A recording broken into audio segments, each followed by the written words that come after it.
you know, a lot of what he's saying is actual fact. You know, it's actual fact.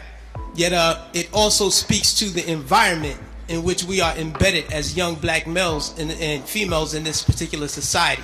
You know, hip hop changing from positive to negative was not a consequence of history. It was not a circumstance of history.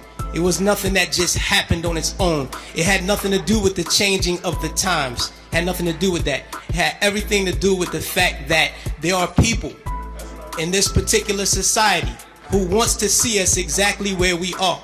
And we cannot let that point elude us. These are the facts. How do we know?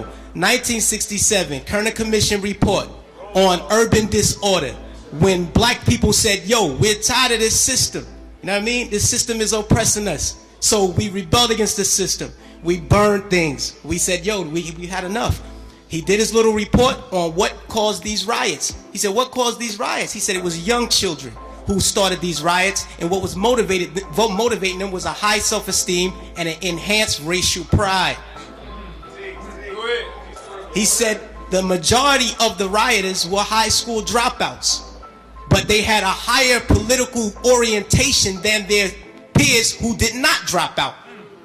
And they saw the system as their enemy, so they attacked it in the right circumstance. So, fast forward to 1992.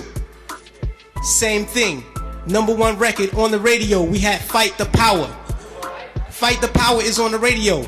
Rodney King is beaten before the world. The black youth rebelled against the system. Again, they did it again. And why? What primed them? Positive hip hop. Primed them. Fight the Power, X-Clan, Brand Nubian. You had these groups out here who were pushing, who were politically orienting black kids in the right direction, giving them the proper prompters that they needed so that they can respond properly to oppression. All right? In 1967, when the riots happened, he saw that the self-esteem and the racial pride was fueling this. So he said, how do I bring that down so that they will not riot? And what he did, he flooded the airways with black exploitation movies. Nigga Charlie and the Return of Nigga Charlie. These were movies. Hip-hop didn't start calling people niggas. We had Shaft. We had Coffee.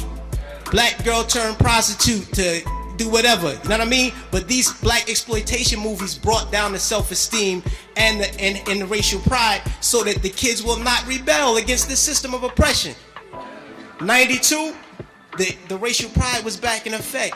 We had black kids going to Dr. Ben Yuckinen lectures. We were spending our money to go see Farrakhan speak as opposed to going to a strip club. This is where we were. The most coveted article of clothing was a historically black college or university sweater. We were motivating children towards positive attitudes and lifestyles. And when Rodney King got the beating, heads responded properly. Fast forward to our day. Sean Bell is shot 50 times in the street in New York by police officers. #1 song on the radio, Like a Lollipop. Nobody do nothing. Nobody respond to nothing. Trust me.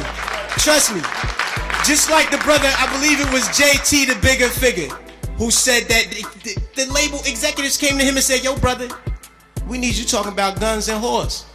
You know what I mean? That's right. That happens. I've been in those meetings with management and had to ask me, is what you're saying really what you believe, so that we'll know how to market you properly. You know what I mean? This happens. Young Buck on his album, he has a song on his album that talks about police terrorism. The label said absolutely not. Jimmy Iovine said absolutely not. You cannot put that record on the album because it might create an atmosphere that might put police officers' lives in danger. Right. So they took the record off, but they let him keep the other 14 songs on the album that talked about killing black youth. So this is what we're dealing with. We're not dealing with a circumstance or consequence of history. You know what I mean? The environment that we're embedded in puts us in a situation where we feel we have to maneuver and play the game and water our message down. You know what I mean? But no, what happened was they intentionally shifted the paradigm to get us exactly where we are right now. Right now, we're feeding the prison industrial complex right now.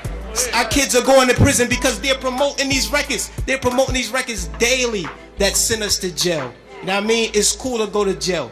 You know what I mean? They glorifying these things, and it's not the black youth. We're in a position where we get, like the brother said, the choice.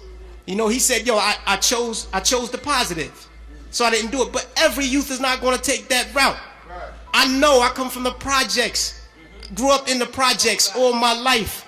You know what I mean? And we're not turning down $500,000 to say nigga. We're not going to do it because we won't turn down $200 to take a package of crack from one corner to the next. You know what I mean? We living in a state of poverty and want of all things. So it's hard for us to make that. Our judgment is clouded. And they knew that the judgment would be even more clouded if they took groups like X-Clan off the radio. This is just what it is. And until we start to deal with the environment that's shaping the behavior, we'll never get to the next level. We have to confront that. Please. This generation, these 15, 16, 17-year-olds, they listen to raps like it's the scriptures. They live their